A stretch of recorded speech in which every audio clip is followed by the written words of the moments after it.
샬롬 2022년 7월 21일 목요일입니다. 기도하겠습니다. 주님, 오늘도 말씀으로 이 하루를 열게 하심을 감사드립니다. 사랑하는 주님, 주님을 신뢰하는 것이 가장 안전한 길임을 믿게 하소서. 주님을 신뢰하는 것이야말로 주님을 사랑하는 것임을 깨닫는 하루 되게 하소서. 오늘도 주께로 더욱 가까이 이끌어 주시기를 원하며 예수님의 이름으로 기도드립니다. 아멘. 오늘의 말씀은 민수기 13장입니다. 여호와께서 모세에게 말씀하여 이르시되 사람을 보내어 내가 이스라엘 자손에게 주는 가나안 땅을 정탐하게 하되 그들의 조상의 가문 각 지파 중에서 지휘관 된 자 한 사람씩 보내라. 모세가 여호와의 명령을 따라 바란 광야에서 그들을 보냈으니 그들은 다 이스라엘 자손의 수령된 사람이라. 그들의 이름은 이러하니라. 루우벤 지파에서는 삭굴의 아들 삼무아요. 시므온 지파에서는 호리의 아들 사바시요. 유다 지파에서는 여분네의 아들 갈렙이요. 이사갈 지파에서는 요셉의 아들 이갈이요. 에브라임 지파에서는 눈의 아들 호세아요. 베냐민 지파에서는 라부의 아들 발디요. 스불론 지파에서는 소디의 아들 갓디엘이요. 요셉 지파 곧 므낫세 지파에서는 수시의 아들 갓디요. 단 지파에서는 그말리의 아들 암미엘이요. 아셀 지파에서는 미가엘의 아들 수두리요. 납달리 지파에서는 웁시의 아들 나비요. 갓 지파에서는 마기의 아들 그우엘이니 이는 모세가 땅을 정탐하러 보낸 자들의 이름이라. 모세가 눈의 아들 호세아를 여호수아라 불렀더라. 모세가 가나안 땅을 정탐하러 그들을 보내며 이르되 너희는 내게 빌로 행하여 산지로 올라가서 그 땅이 어떠한지 정탐하라.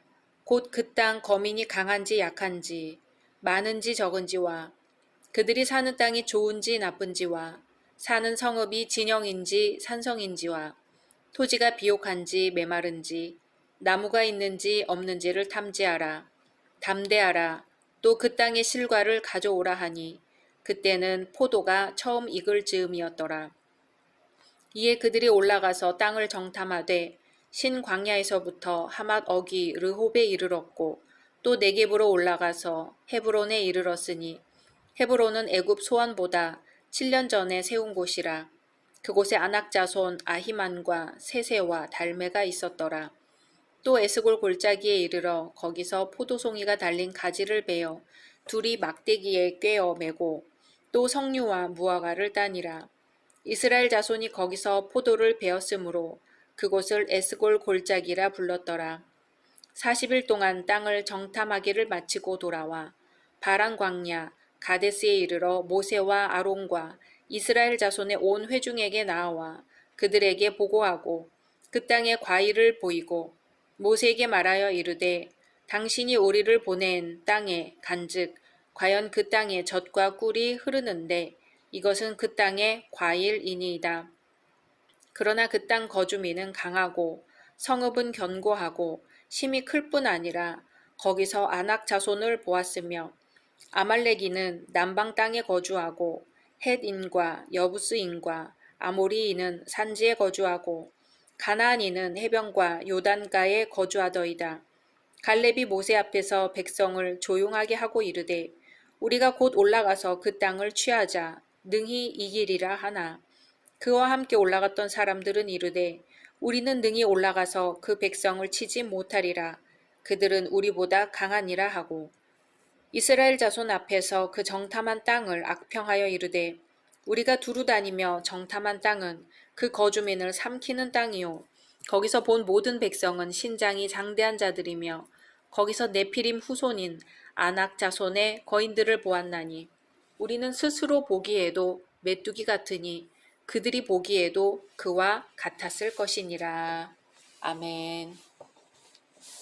하나님은 이스라엘 백성들이 가나안 땅을 정탐할 수 있도록 해주십니다. 선발된 12명의 정탐꾼들은 백성들이 머물고 있던 가데스 바네아에서 출발하여 가나안 땅 북단에 위치한 하맛 어기 르홉 성까지 40일 동안 정탐을 마치고 귀환했습니다. 당시 가나안 땅의 남북거리가 직선으로 대략 160km 정도 됩니다. 이 거리라면 성인 남자의 걸음으로 일주일이면 충분히 갈 수 있습니다. 그러므로 이스라엘 정탐꾼들이 40일 동안 가나안 땅을 오가면서 정탐했다는 것은 그들이 충분한 시간을 가지고 가나안 땅 사정을 면밀히 살폈다는 것을 의미합니다. 임무를 마친 후 정탐꾼들은 가데스 바네아에 있는 이스라엘 본지로 귀환하여 보고 느낀 바를 빠짐없이 상세히 보고하였습니다. 뿐만 아니라 보고를 확증할 증빙자료로 가나안 땅의 실과를 제시하였습니다.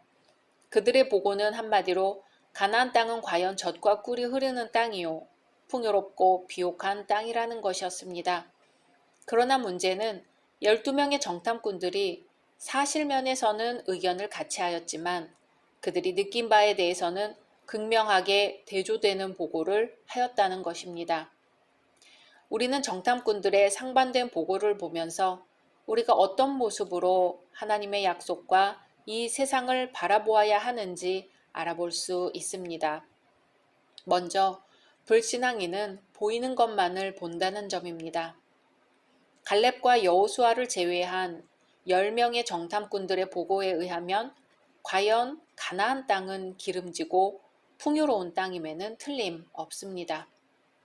그러나 그 땅은 막강한 군사력으로 무장하고 있었고 요새가 갖추어졌고 비옥한 땅이니만큼 이웃 나라들이 그 땅을 차지하려고 전쟁을 일으키는 곳이었지요. 뿐만 아니라 선천적으로 강대하며 호전적이라고 보고하고 있습니다. 당시 이스라엘의 군사력은 주변 나라들과 비교할 때 무기들도 형편없고 무장도 제대로 갖춰지지 않았고 군사훈련 또한 받지 못한 상태였습니다. 사실 강력한 애국 지하의 노예로 살아왔던 이스라엘 백성들로서는 그런 상태인 게 당연한 것일 수도 있지요. 이러한 이스라엘 백성 눈에는 가나안 원주민들이 막강해 보일 수밖에 없습니다. 그 원주민들의 성읍이 철옹성으로 보였습니다. 그러나 앞으로 이스라엘이 하려는 전쟁은 인간의 힘이나 무기로 치르는 전쟁이 아니라 하나님의 약속으로 성취되는 거룩한 전쟁이었습니다. 곧 하나님이 대장되어 친히 싸우시는 하나님의 전쟁이었습니다. 그러기에 그들에게 필요한 것은 그들의 전쟁 능력이 아니라 하나님께 대한 믿음이었습니다. 그러나 10명의 정탐꾼들은 하나님의 눈이 아닌 자신들의 눈에 보이는 대로 백성들에게 보고하였던 것입니다. 오늘날 우리 역시 믿음 없음으로 인해 하나님이 허락하신 복과 은혜를 보지 못하고 다만 육신의 눈으로 주변 환경과 사람들을 보는 경우가 많습니다. 하나님께서 예비하시고 작정하신 일에서 물러서는 거지요. 나의 처지와 환경에만 초점을 맞추면 그 뒤에서 역사하시는 하나님을 볼 수 없습니다. 이러한 10명의 정탐꾼이 전한 소식에 백성들은 동요되고 밤새 그 처지를 한탄할 수밖에 없었습니다. 그러나 이들과 함께 정탐을 하고 돌아왔던 갈렙은 하나님의 약속을 다시 한번 상기시켰습니다. 하나님은 하나님이 가나안 땅을 반드시 준다고 약속하셨으니 믿음을 가져야 한다고 말이죠. 갈렙은 30절에서 우리가 그 땅을 취하자 능히 이기리라 하였습니다. 10명의 정탐꾼들은 가나안 정복이 불가능하다고 했지만 갈렙은 살아계신 하나님과 하나님의 약속을 믿고 백성들의 마음을 북돋았습니다. 믿음을 가진 사람은 비록 눈에 보이지는 않지만 하나님이 약속하신 것을 굳게 믿으며 생생하게 보이지 않는 그 미래를 확신할 수 있습니다. 믿음을 가진 사람은 폭풍우 속에서나 먹구름 아래서도 그 뒤에 숨겨진 밝은 태양을 믿음의 눈으로 바라봅니다. 사도 바울은 죄수의 신분으로 이송되는 상황에서도 폭풍우 속에서 두려워하는 믿지 않는 선원들을 위로하고 소망을 불어넣어 주었습니다. 눈에 보이는 환경이 아니라 폭풍우 속에서 말씀하신 하나님의 음성을 신뢰했기 때문입니다. 오늘 말씀에서는 갈렙만이 등장하지만 다음 장에서는 갈렙이 여호수아와 함께 등장하여 10명의 불신앙적인 정탐복으로 당황하고 두려워 떠는 이스라엘을 진정시키는 장면을 볼 수 있습니다. 10명의 정탐꾼들은 눈에 보이는 것에만 급급하여 부정적인 보고를 했지만 갈렙과 여호수아는 하나님의 약속을 믿고 긍정적인 보고를 했습니다. 12 정탐꾼들은 똑같이 가나안 땅을 살폈지요. 그들 모두 그 땅의 성읍들과 주민들을 보았습니다. 그러나 10명은 우리는 능히 올라가서 그 백성을 치지 못하리라고 주장한 반면 2명은 우리가 능히 이기리라고 주장하였습니다. 이 차이는 무엇 때문일까요? 10명은 육신의 눈으로 보았고 2명은 믿음의 눈으로 보았기 때문입니다. 10명은 자신들의 힘을 의지했고 2명은 전능하신 하나님을 의지했기 때문입니다. 결과는 어떻게 되었을까요? 10명은 그들의 말대로 그 백성을 치지 못하고 광야에서 죽고 말았습니다. 그러나 하나님을 의지하고 믿음의 눈으로 그 땅을 본 두 명은 그들의 말대로 가나안 거민들을 치고 그 땅을 차지하게 되었습니다. 그들의 믿음대로 된 것이지요. 믿음은 바라는 것들의 실상이요, 보지 못하는 것들의 증거입니다. 우리는 육신의 눈이 아닌 믿음의 눈으로 하나님의 뜻과 계획을 바라봐야 합니다. 다른 어떤 것보다도 우리의 믿음이 삶과 죽음, 성공과 실패를 가리는 열쇠요, 기준이 될 것입니다.